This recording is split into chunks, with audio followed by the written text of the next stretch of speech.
I'm Lisa Dahl, health and well-being coach, and welcome to Getting Healthy Without Rules. This show is about understanding your wellness and finding things to improve it. In this show, we take a non-diet, no-rule approach to health and wellness. Health and wellness is a moving target, and we all have different needs and opportunities. This allows you to make the best choice with the information that you have right now. It supports you in being present, flexible, and resilient. In addition, I support you from shifting from judgment to curiosity and offering yourself self-compassion. It is time that we are all a little bit kinder to ourselves. In today's episode, we're going to be talking about happiness. I recently read the book, The Good Life by Dr. Robert Waldinger, who directs the Harvard Study of Development. It is the longest scientific study of happiness ever conducted, and the results are fascinating. The study set out to discover what makes a life fulfilling and meaningful. The simple answer is relationships. The stronger our relationships, the more likely we are to live happier, healthier, and longer lives. The study reveals that the strength of our connections with others can predict the health of both our bodies and our brains as we age. As we regularly point out in the show, many things impact our wellness, and most of them are interconnected. The Harvard Study of Development and other similar research is revealing how important connection and social nourishment are to our well-being. Today we're going to explore how happiness can be a choice, the science of happiness, how happiness impacts our health and longevity, and how we can make our lives more meaningful and fulfilling. Be sure to stay to the end in this week's unique healthy practice, and I hope I get this word correct, and it's called Ho'oponopono. I think I got it right. My guest is nodding. So I am super excited to introduce today's expert guest, Robin Thomas. Robin is a spiritual teacher, happiness coach, healer, and founder of Phoenix Rising Healing's Fierce Happy Women Coaching. She is also a lead teacher and coach at the Rise Thomas Institute of Energy Medicine. She is a self-help personal transformation junkie and enjoys collecting certificates and degrees. Robin is passionate, enthusiastic, playful, and deeply irreverent, habitually giving her own guides a run for their money. She is also a contributing author to the anthology Joy on Demand, Choose Healthy Habitual Happiness. She believes wholeheartedly in the value of play and fervently enjoys calling forth playmates willing to dive deep into what it means to be fully alive. Robin, welcome to the show. Thanks for having me. I'm really excited to be here. I'm super excited to dig in. And I'm actually going to start off with a quote that I had seen written by you. And it says, "Happiness is an inside job. Nothing and no one out there can make you happy or fulfilled. Once you find happiness from the inside, nothing and no one can take it away from you. Happiness is in your power." Tell me, what does all that mean? I mean, I love that you just quoted me, first of all. That's a lifelong dream come true. So thank you for that. Healthy Without Rules. You have officially been quoted. You have made it. I really have hit that. If I get haters, I'm going to be like, these are gold. So what I mean by that is, like you talked about Robert Waldinger's study and relationships. When we talk about happiness, we can chase cars, dreams, job, life, money, relationships. And actually, when we break it down, when we look at scientifically, none of it actually has lasting impact on our happiness quotient, on our ability, on our capacity for joy. But when we do things, habitually do things that can cultivate that happiness, that feeling of being perfectly at home within ourselves, nothing, it doesn't matter what's going on in your external world, that's unshakable. That's immovable, and that gets to then be your gravity. That gets to be your place. Things come and go. Absolutely. What's in here is who we are. Right. You're going to be in relationship with you for your whole life. Forever. Right. Forever. Exactly. How do you connect with your here and now mind and body? Because that is where the inner work and the relationship comes from, and that's where your joy comes from. Absolutely. And nothing else will ever give you that sense of peace and joy and internal happiness. It reminds me of every once in a while you'll see a story about a lottery winner on how, oh, won millions and billions of dollars, whatever it is, and they're miserable. Right. They're isolated. They're afraid that people want things from them. They left jobs that they loved. I mean, some people escape jobs that they hate, but Right, yeah. This particular one that I was reading about was that he felt so isolated because he thought that he wanted to go live in the neighborhood, go live in the suburbs, go do all these things. And he lost his connection and his community, and he was miserable. Yeah, that happens. And that happens a lot. That happens. There's actually studies after studies after studies will show you that when people give up who they are in service of being what they're supposed to be, misery. And I think we have a sort of, we not to use the word lightly, we actually have a pandemic of people right now who've completely abandoned themselves and they have no idea who they are. So there's angst and sadness and fear and they're chasing something, but most people don't actually know how to be in relationship with themselves, and they're trying really hard to be something that they're supposed to be. And you just hit it on, you just nailed it. Connected to what they are supposed to do. Who is telling you what you are supposed to do? And if you are jumping out of societal norms of the track that you were supposed to be in, you have that fear, and it keeps you distracted from who you are at your core of, is it good enough? Am I okay? Can I really do this? Am I allowed to do this? Do I have permission? Oh, yeah. Who gives you the permission? Right? Who's the permission police? Well, it's the voice in your head mostly, but it's society. It's what's expected. It's do you play by the rules or did you not play by the rules? And how much of that then becomes what you refuse to acknowledge in yourself, which then means you can't tolerate it in anybody else either. Right. So stepping out of line absolutely is uncomfortable and can really give you a sense of peace if you're chasing the thing that really is mattering to you. Absolutely. If you allow it. But there's it's not so simplistic. Yeah. We're not just it's easy. It's simple. It's just not easy. Yeah. And I say that a lot on this show, is that things can be simple. It doesn't mean that it is easy. No. That things take time, effort, patience, practice. It takes work. And you have to be connected to it. And you have to be willing. It's a discipline, right? Yeah. It's a real willingness to sit and stay in that discomfort of it feels really uncomfortable. I don't know what to do. And I often joke that I learned sit and I called it sit and stay, but then I added an expletive in there, sit and stay, because it is painful to just sit in the discomfort. Sitting in the muck, is really hard. Absolutely. And we come from that quick fix mentality that we're not supposed to feel pain. That if we feel pain, there has to be something wrong. I gotta fix it. Right. What we don't understand is that if we go through it, that's where we start to find the peace, because we can put the pieces back together. Absolutely. Or create the new puzzle. Right. Exactly. And sometimes things have to break apart in order to be rebuilt better, stronger, with a more solid foundation. Isn't that the truth? That is 100% true in society right now, and people are just nope, Yeah, right? And absolutely. Yeah. What is the science of happiness? So the science of happiness. There's actually a whole bunch of people who have studied happiness. They've studied how the brain works. They've studied neurochemistry. They've studied what actually makes people tick. There's actually people who study this for a living. Science, study after study after study, can show you that you can choose your own happiness. You can cultivate your own happiness. You can convince yourself that something is actually better than it is or worse than it is.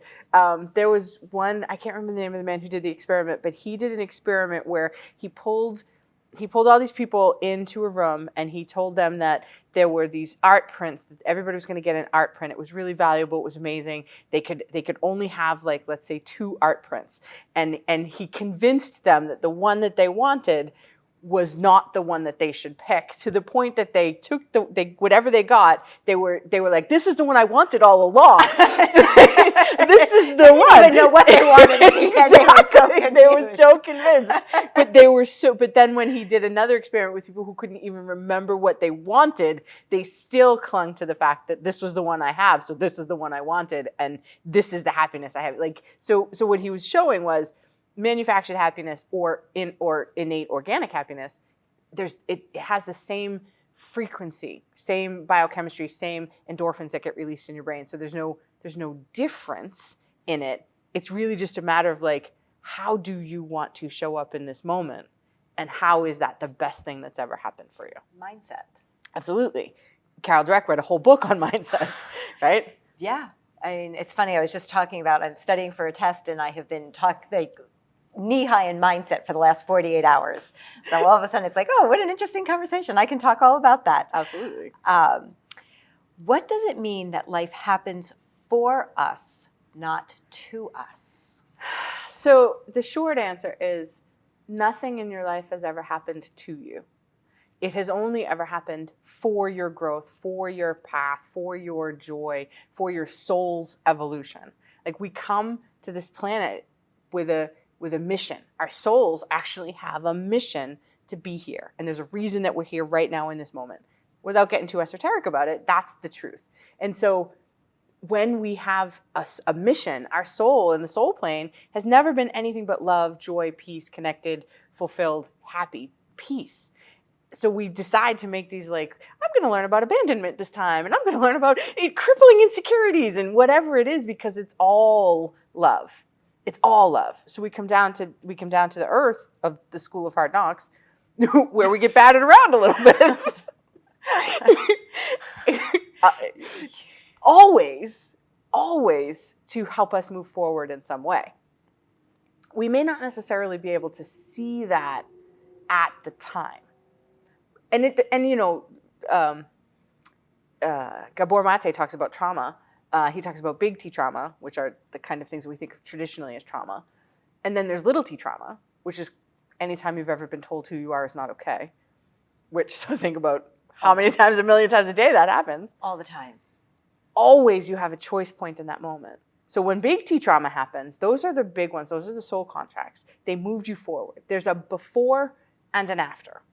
Whether or not you agree with it even, it either made you stronger in some way, or it gave you tools and resources that you wouldn't have otherwise had access to. So you're trying to find the lesson learned to be able to move forward. Absolutely. And to get through it versus to get stuck in it. Exactly. If you get stuck in it, life is going to happen it feels like life is happening to you. Why does it always happen to me? Why me? Why me? It's all the time, why me?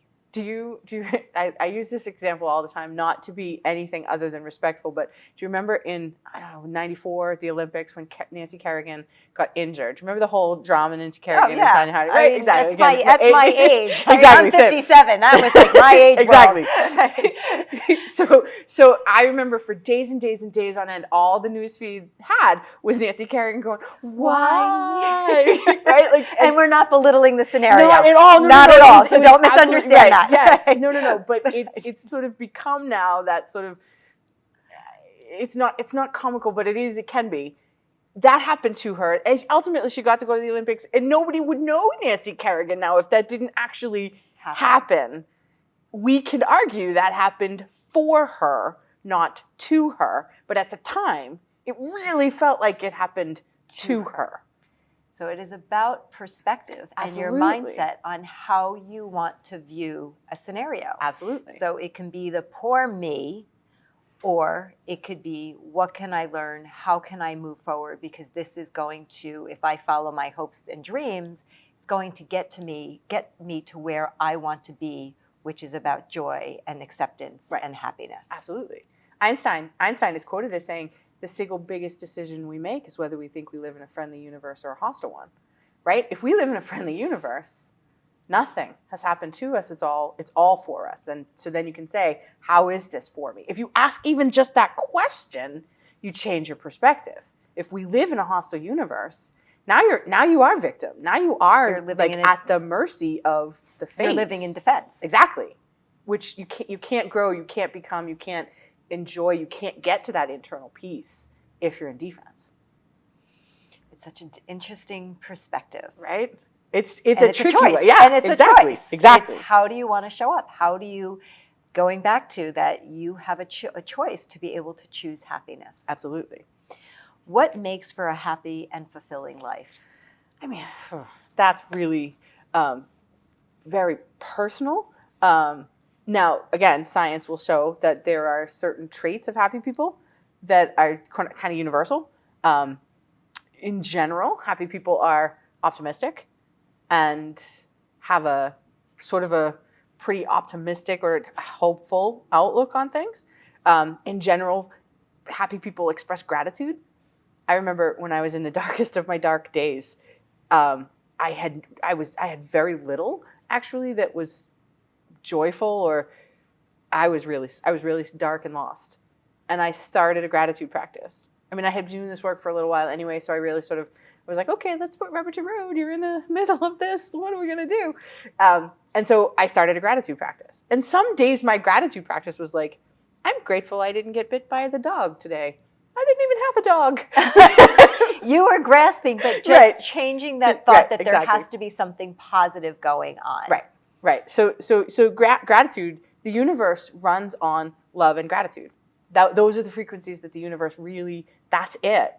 And so happy people are hopeful. Happy people have something to work towards. Hope. Exactly. Hope. Right? There's gratitude. Happy people actually enjoy being of service. Not necessarily like to give of themselves and like be selfless and resentful and all that. That's not what I mean. I just mean like when you can do something to help others. It's easy to give. Absolutely. It's interesting. When I work with clients, the first two things that I always do with my clients when we start a coaching session is, to check in where they're at. And the second question is always, tell me the best thing that has happened between the last time we spoke and now. Yes. And when they start, often it's kind of like, let me think about it. Right. A couple of weeks in, they're ready. Yes.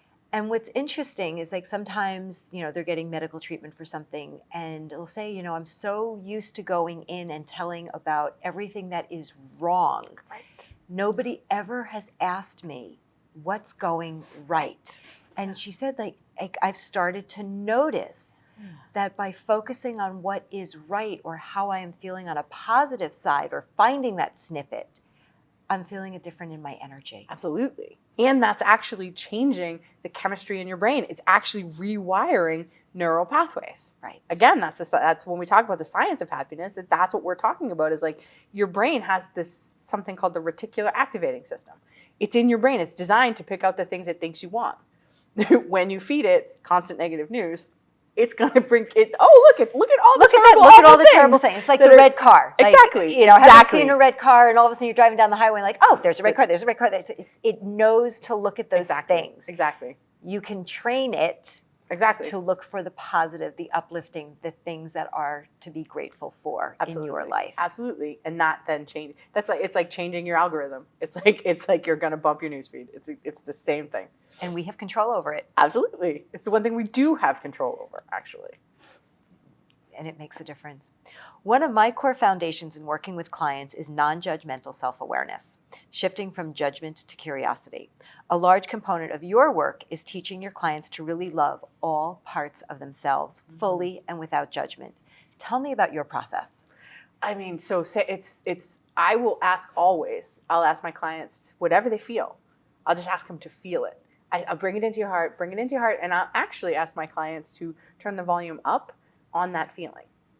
Well, I don't care what it is, anger, sadness, frustration, fear, whatever. Turn the volume up on it, which allows your brain to be like, what? What do we? So it kind of bypasses your brain. You can bring it into your heart where the compassion lives. And you can have compassion for the person who feels it. So it's really, there are no bad parts. There are no, nothing is bad about you. There's a different concept. I know, right? Hello, world. Exactly. Can we share that message to the world? Yes, please. That you are perfectly fine in your imperfectly perfect body? As is. There is nothing going wrong and there is nothing to fix, right? So I give my clients permission to actually feel that and embody it and experience it. And I make it a safe space. I mean, there's very little that my clients could tell me that I'm going to be like, whoa. Right? Because we all have those thoughts. Exactly. It's just question is, are you willing to put it out there? Right. And we keep so much contained of that fear of judgment. Right. Exactly. And there's so many different layers of underneath us that we don't even know are there until we're willing to be able to have a safe space to share that. Exactly. And neutralize it. Exactly. Make it okay. Shame can't live. When you expose shame to the light, it can't survive. So I sometimes call shame keeps it hidden. Exactly. Shame needs secrecy to thrive. So when we can, and again, I don't care what the feeling or the thought or the experience is, if there's shame attached to it, now it's shadow. Now it's something you can't abide. When you can take the shame out of it, you neutralize it. It's not now bad or good, it just is. Now it's not running you. That gives you freedom. Absolutely. Gives you space and peace. Exactly. That's how you get that internal calm that's unshakable. How do you help people align their values and goals with their pursuit of happiness? Again, it's really about like embracing who you are, the whole of who you are. You can only be as light as you're willing to embrace your shadow. You can only be as joyful as you're willing to embrace your pain. You can only be as happy as you're willing to embrace the depth of your sadness. So if everything gets to be okay, now you get to sort of find out what your natural rhythm is, your natural frequency, your natural resonance. You're using the word shadow. I don't know that most people will know what that really means. Really, honestly, it just means the parts of you that are judged and unconscious or inaccessible. Period. So they're kind of hidden. Absolutely. And you're trying to bring those out to light so that you can accept, neutralize, and empower all parts of you, not just the parts that you are confident in. Or the parts that are allowed. That's part of the judgment and permission. Exactly. How do we get so mixed up on what is allowed and permissible and what's in our shadows? Like, where does it all come from?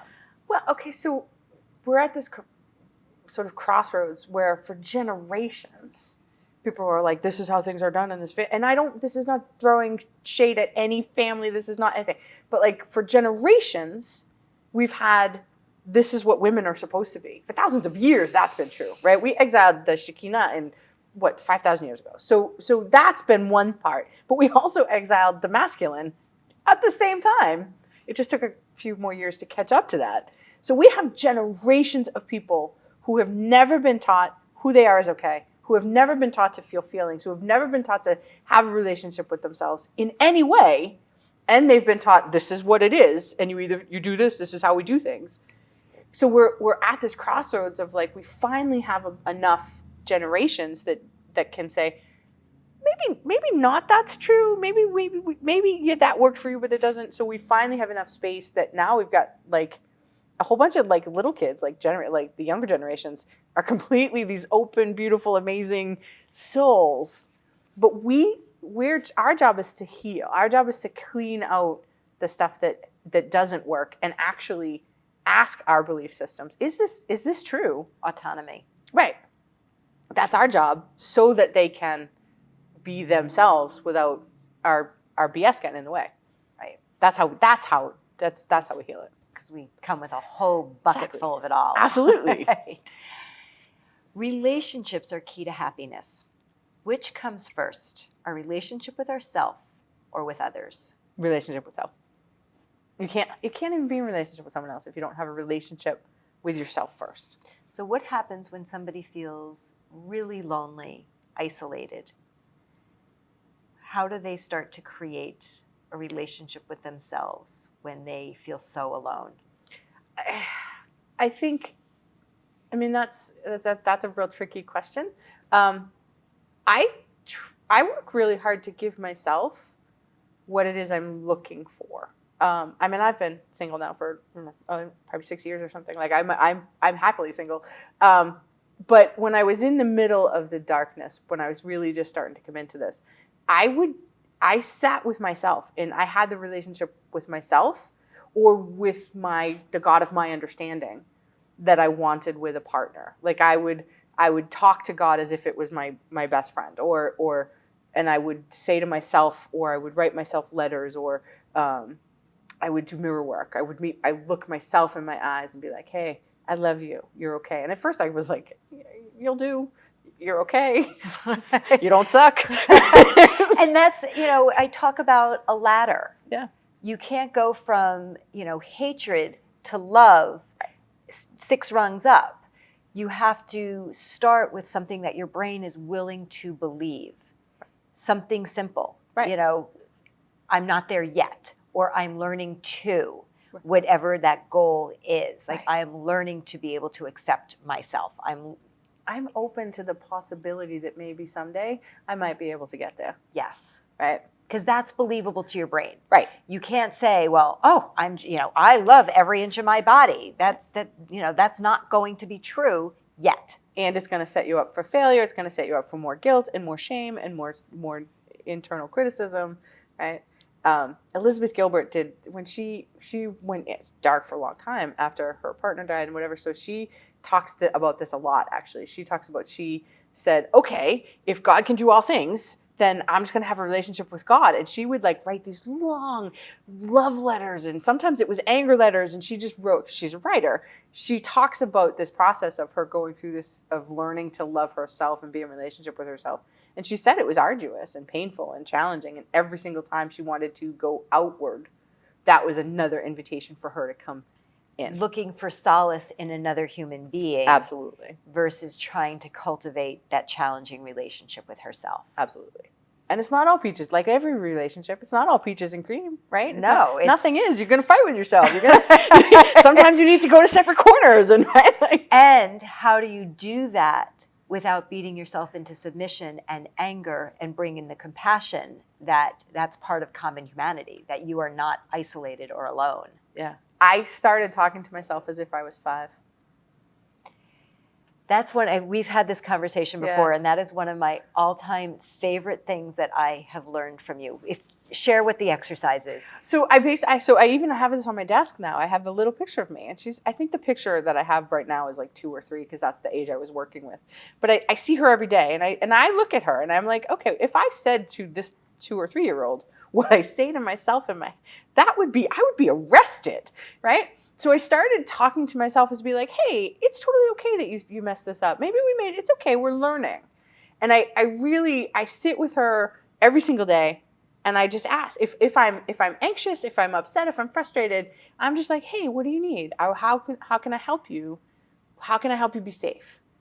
And I know I've been doing this for now years, that's the relationship we have. If I'm anxious in any way, my little child is activated. And I can ask, how old are you? Sometimes she's 8, sometimes she's 22, sometimes she's 47. Sometimes she's the party girl.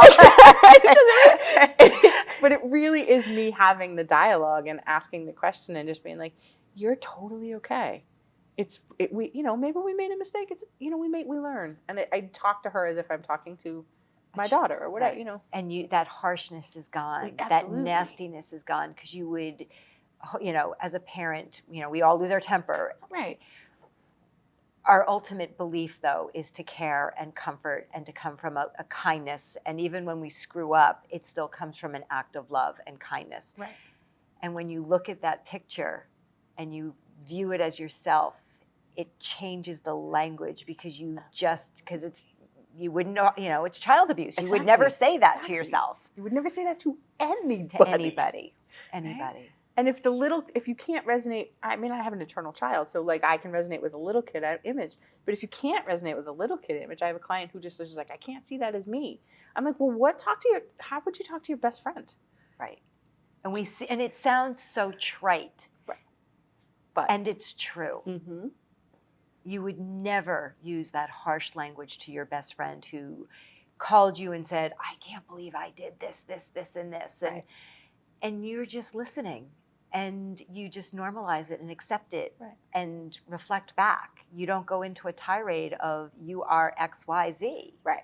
Well, Brene Brown does so much work on shame, but she's doing, in one of her TED Talks, she talks about her shame storm, right? She talks about like when she goes into a shame storm, she has a couple of people that she can actually talk, hey, I'm in a shame storm, help me reality check. That she actually has people in her world that can help her get out of that shame storm. Because sometimes you can't do this. In fact, alone. Most of the time you can't do it alone. It's hard. Absolutely. You need people who can you need honk community. your honk. You need community, you need connection, you need support. You Absolutely. need validation that you're not on an island by yourself. 100% true. And you can learn to be confident to be by yourself. Both get to be true. Right. Yeah. Are there any specific age groups or stages of life where people tend to experience significant shifts or changes in their happiness level? Every time there's a transition, there's an opportunity for a different level of happiness. I can't remember who wrote the book. Doesn't matter. There's a book, Sonia Lyubomirsky. Sonia Lyubomirsky wrote a book about your happiness set point.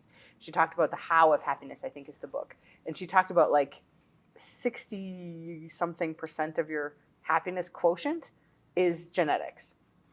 You can only blame your Uncle Vic. Like your cholesterol level, like anything else. It's just not my fault. Right.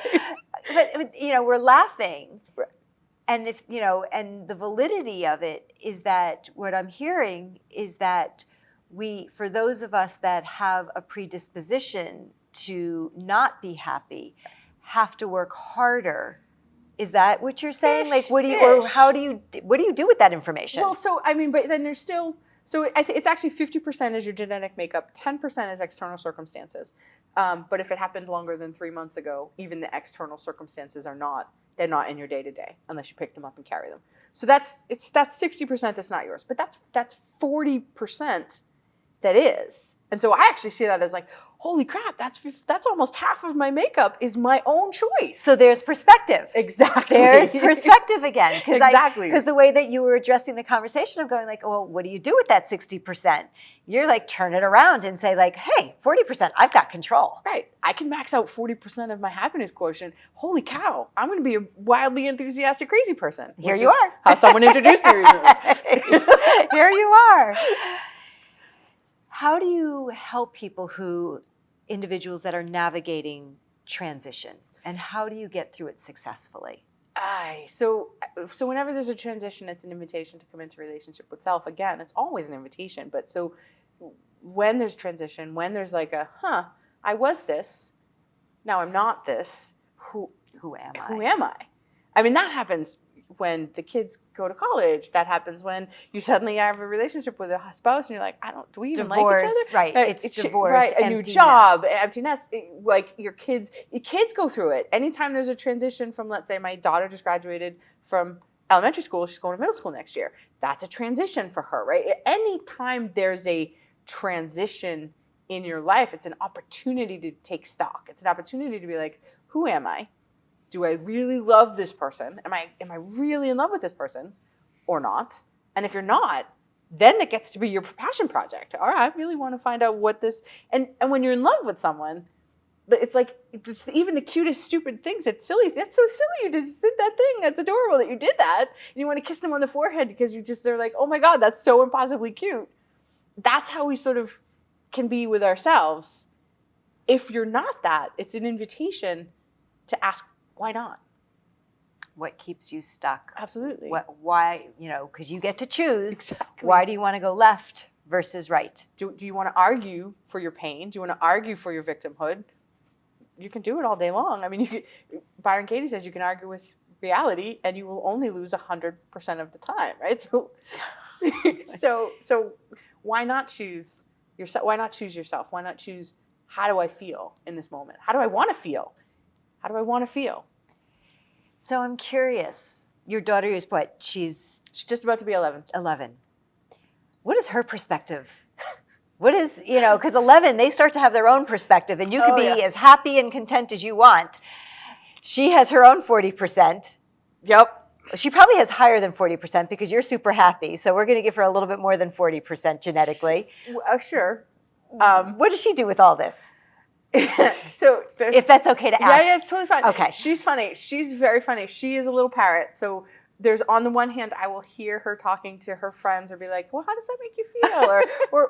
Or it's okay to be sad. Or like, I hear her using my language and being like, that's okay. Right? Like I hear her saying those words as my little parrot.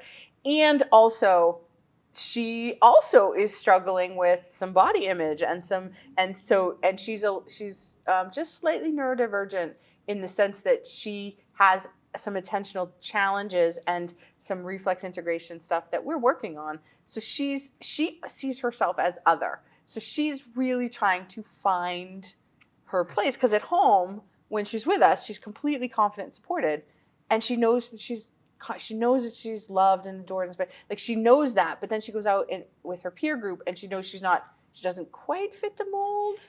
And more people than not don't fit the mold. Right. How exactly. do we learn that we are all imperfectly perfect? That the world of a mold is just a fallacy. Exactly. And we're not meant to fit in a mold. So it really, all I can do is I keep giving her the tools and resources to self-soothe, and I keep teaching her how to be in relationship with herself, hoping that these are the seeds that will water her garden. I mean, eventually she's going to make again, it's her choices. Right? But I know that at almost 11, she doesn't have the capacity yet to do it on her own. So I really do help her engage with that part of herself. And, eventually I think it'll take, because I hear her mimicking it to her friends. Yeah. So what is a happiness coach? And what exactly do you do? Like, I know all these things. What does it look like to work? What is it? I get it. Yeah. And then there's parts I'm curious about. Sure. So I call myself a happiness coach because it's a lot simpler than saying, let's unpack all of the BS that's held you back from having the most amazing life ever and sit in the muck until it no longer is uncomfortable, coach. Oh, I want to go to you. I want to be I'm signing up for the happiness coach. Exactly. But I mean, it's a lot of inner child work. It's a lot of trauma work. It's a lot of dealing with stuff that came up that happened in your lifetime that you either were powerless over or had some real deep impact in your life, and embracing all of it as it's happened for you. So it is a lot of, like, especially in the beginning, there's a lot of stuff that comes up. It's hard. It's deep, right? I'm actually very much enjoying now that I'm getting to take my clients into, like, okay, how is your soul self experience? What's your experience of, like, let's expand our hearts. Let's go up the shadow, up the tube into, right? But we do still have to clear out, and as it comes up, we clear out the trauma. Not that we clear it out, not that it didn't happen, but that we can help you take your energy gets tied up in it. Right? How does the trauma lose it? You help them to lose the trauma. The power. You help the trauma to lose its power. Exactly. So it no longer has a hold over you. And that's a lot of the work that I do is giving people permission to let go of that trauma. That they don't have to identify with that as who they are. Absolutely. That they can choose to have their past. That is part of who they are. They get to choose how they want to move forward. And yes, it's part of their story. We're not ignoring it. How do we accept it? And what can we have learned from it to gain something to go forward? Absolutely. How was it the best thing that's ever happened for you? So this question is going to tie into that. We often hear the phrase, I can't get out of my own way. How do you address common challenges or barriers people face when trying to achieve that happiness? So it comes back down to compassion. Like I was having a conversation this morning with a woman, and she said, there's a brick wall, and I get so frustrated, and I just want him to, he just has a brick wall. And I just was like, well, can you, and she's like, and I'm the least compassionate with him when I should be the most compassionate. And I said, well, can you have compassion for the part of you that's really judging and frustrated? And she went, like it hit her. I was like, can you actually have compassion or even curiosity for the part of you that judges, for the part of you that hates, for the part of you that gets angry, for the part of you that, like, loses her crap? Can you have compassion for those parts of you as well? That's how you get out of your own way, right? If you're fighting against something, it will fight back. I don't care what it is or how good it is for you. It's so true. Right. Resistance begets resistance. So can you just like breathe into like a 1 degree shift? You don't have to like it. Right. It doesn't mean you have to hate it. Exactly. But can you just like allow it to be? It just accept. Exactly. That's it. And that's Easy. It's easy, Simple, but not easy. Yeah. I'm like, I've got all these stories going on in my head of like family and all these things and the drama that goes on and wanting to support others to accept. Exactly. And to let go of the anger because it just, it's so unhelpful and unpleasant for everybody. And most importantly, for the person experiencing it. Exactly. It's heavy. Why do we want to pick it up? Awful. It's heavy. I ask my clients all the time, is that a helpful thought? They're like, no. I said, then why pick it up? They're always like, I didn't know it was a choice. It is a choice. Yeah. Everything's a choice. So we have touched on in previous conversations, what is the gremlin voice and how do we turn the volume down on it? Is it a gremlin? Is it a dragon? It's a gremlin. It's a gremlin. I think dragons are infinitely more powerful and like get a bad rap actually, right? But gremlins are it's that judge, critic, nasty little voice. I call it a gremlin. My first coach training, she called it a gremlin as well. And I've since sort of, the 80s movie, Spielberg movie, The Gremlins. Yeah. Right? If you think about gremlins, never get them wet. Don't feed them after midnight, and don't expose them to sunlight. Right? Same thing with your gremlin. The nasty, terrible, awful thing that tells you can list all of the things that you didn't do, all of the things you should have done. Even if you did it, why did it take you so long to do this thing? How dare you do this? Who are you to think that? All of those nasty, nasty, nasty voices. That's like a constant dialogue for us. I've learned now to actually have compassion for that voice as well. It took me a really long time. And at first I did my anger workout on my gremlin. At time I really did think I was losing my mind, and I think I probably was because I was constantly. There's a lot of conversation going on in there. But so that gremlin voice is the critic, is the small self. It's probably the ego at its worst because it's designed to keep you small and safe. That's its job. So how can you quiet that noise? Yeah, that's where compassion again comes in. It's, first of all, recognizing that there's even a voice, recognizing that voice in your head lies to you. It's a different voice. Right. It's like the voice that we hear in our head all the time is almost always our ego, and it's 99.5% lying to us. Probably 100% of the time lying to us. So when if we could just get distance from that, just for a minute, to be like, is this mine?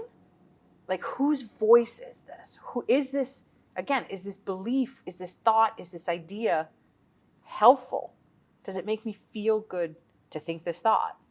You get to choose. Again, you get to choose. And so it's like, but it takes, like, this is not for the faint of heart. Oh, time, patience, practice, discipline, and practice, self-compassion. willingness to begin again, and like, oh, yes. It's neuroplasticity. You get to shift those thoughts. You get to relearn and recreate new thoughts. Yep. And every time you practice, you're strengthening the side that's practiced. So if all you're hearing is that gremlin voice, that's getting stronger and stronger.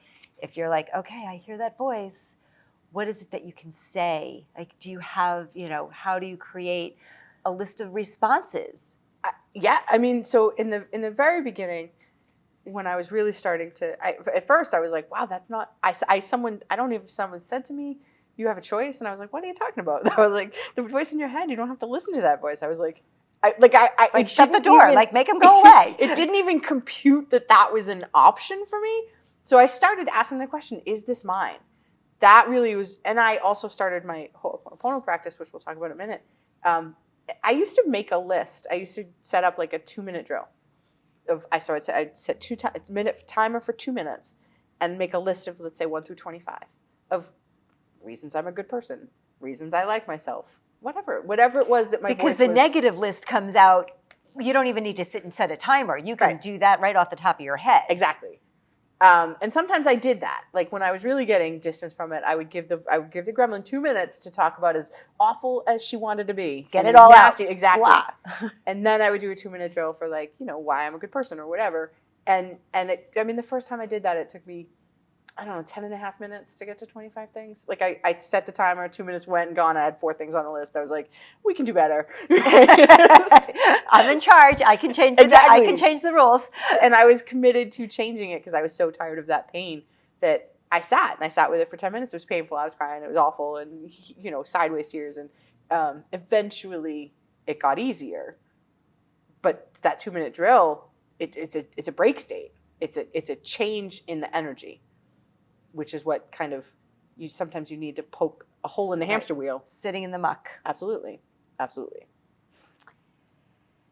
How do you measure or assess the progress and success of your clients in their pursuit of happiness? It is 100% their feeling on the matter. I'm all about, well, how does that feel? That's my first question when they say blah, blah, blah, blah, blah. Okay, how does it feel? And where do you feel it? So when we're sort of assessing, let's say I work with them for 3 months, I'll be like, where are we? How are things? I'll ask what's working, what's not working. I ask them, how do you feel? And inevitably, I feel more peaceful. I feel more confident. I actually feel like I can trust myself again. Right. And that's very similar with when I work with my clients because I take that non-diet, no rule approach, like no scales, no numbers. It is all about that intrinsic feeling. How are you feeling? How are you connected to your body? What is your energy level? Right. What feels good? How are you showing up? What is your life? It's really a much more introspective look as to how you measure success. Absolutely. So I'm super excited to hear about this week's practice. So tell us about Ho'oponopono. Thank you for the correct enunciation. I thought I got it close. You were very close, and that was really good. You spelled it phonetically, so it's good. So tell me what it is. All right. So Ho'oponopono is a Hawaiian practice. It's an ancient Hawaiian practice, and the word pono is, as much as I can understand it, the word pono is like being comfortable in your skin, like being really that sort of totally at peace feeling. Pono. When you ho'o make pono twice, pono, you're making yourself comfortable in your own skin and also the other person. So you're inviting somebody in. Yes. So when we're in relationship, there's you and me and the space between us, the body between us. So ho'oponopono is the practice of forgiveness. It's coming back to a blank slate. Now you can do this with another person. It's amazing to do with another person with relationships. You can do this with people who are long dead. You can do this with people who you don't speak to anymore. You can do this with people who you've had trauma with. It doesn't matter. The practice is, though, you're coming into relationship with yourself. So it's 4 phrases. And again, what you're doing is making pono. It's like I'm being comfortable in my skin. I'm clearing the energy field. It's like you're unhooking any energetic cords that might be between you. And you can do it. When I started this practice, I started it as a mirror practice. I made a commitment to myself to meet myself every single day in the mirror. I would look in my eyes and I would say the Ho'oponopono. And I mean, like I said, at first I couldn't meet my eyes. At first I couldn't activate it. And then I would be like, I would say stuff and I'd be like, where did this even come from? I don't know. But I was like sideways tears. But I made a commitment to do it every single day for 30 days. And then at the end of 30 days, I was like, wow, this stuff works. And then I did it for 60 days. And then I did it for 90 days. And at the end of the 90 days, I was a different person, but I had a foundation. You had a practice. You felt connected. Exactly. So tell us what it is. So the first phrase, so the different schools of thought, the first phrase can be, I love you. That's really challenging to start off with at the bat. So I prefer to start with, I'm sorry. Again, you're not apologizing. You're apologizing not necessarily to like a perpetrator or something, but what you're doing is, I'm sorry I allowed this into my energy field. I'm sorry I've ignored myself for so long that you felt like you could take advantage of me. I'm sorry I didn't have boundaries. Okay? So you're taking ownership for your part of it. Again, it's not victim shaming, but it's really meeting yourself where you are. I'm sorry. And you want to genuinely embody that feeling of like, I'm really sorry. The next one is, please forgive me. Please forgive me for ignoring this. Please forgive me. At one point I was like, I'm so sorry I have ignored us to the point that I can't walk without pain, right? Like I really had to, I was like, please forgive me for abandoning us, right? This is why it's such a beautiful practice, either for yourself or for relationships. I'm sorry, please forgive me. Now you can come in with, I love you. And maybe can you get to the place of like, you love them as another soul in the world, as a human having another human experience. And again, if you can't get there, I like you, I forgive you. Believable. Right. It's a practice. It takes time to get there. And if you're not there today, doesn't mean you're not going to get there. Exactly. And that's where you really want to like get into that feeling of you are another soul on the planet, however unconscious you are, right? Nobody's ever done anything to you again. So I love you. And the last one is thank you. Again, thank you for showing me. Thank you for helping me see where my resistance is. Thank you for showing me where my boundaries needed to be more secure. Thank you for helping me grow. Thank you for making me stronger by not killing me. Whatever it is, can you get to that gratitude place of this is the best thing for me? How to be in that present moment. Absolutely. And this is like profound. It's a big step. Absolutely. It's a big step. Yeah. And you also have an offer that you would like to share. Yeah, so I do teachings. I try to give so much away. So I have a membership site where I offer a monthly channeled reading. I offer a group healing. I offer archive classes. Like you could just sort of access. One of them is a Ho'oponopono class specifically. Oh, make sure you send us that link so that Yes. people can find that, because that way it'll be easier for them to be able to do the practice. Yes, exactly. Perfect. I really talk about it. I don't know, can't remember. It's like an hour and a half class, but like it's on there specifically teaching you how to do a Ho'oponopono. So I'm offering a month membership to anybody who all they have to do is use the code. I can put it in the show notes. Don't worry I can't about remember it. what the code was, It doesn't but- matter. It'll go into the notes. Yeah. Any other words of wisdom that you'd like to share? I'm actually gonna say this because the world needs your light. Like everybody on the planet right now is alive for a reason. There's nothing that happens by accident. And the same God that made rainbows and mountains and sunsets decided we needed a Lisa for a reason. And they needed a you for a reason. Your job is to be that. Because the world really, truly needs your light right now. Yeah, it's all about perspective and mindset, and we all have the ability to make that choice. So today we have learned about how happiness is an inside job. It is a choice and a few simple steps to quiet our gremlins and find greater peace and joy. If you are looking to continue the conversation, please visit my website and learn about my free office hours, my conversations, and I invite you to send me an email so I can learn more about you, what your needs are, and I also would like to invite you to join us next time on Getting Healthy Without Rules.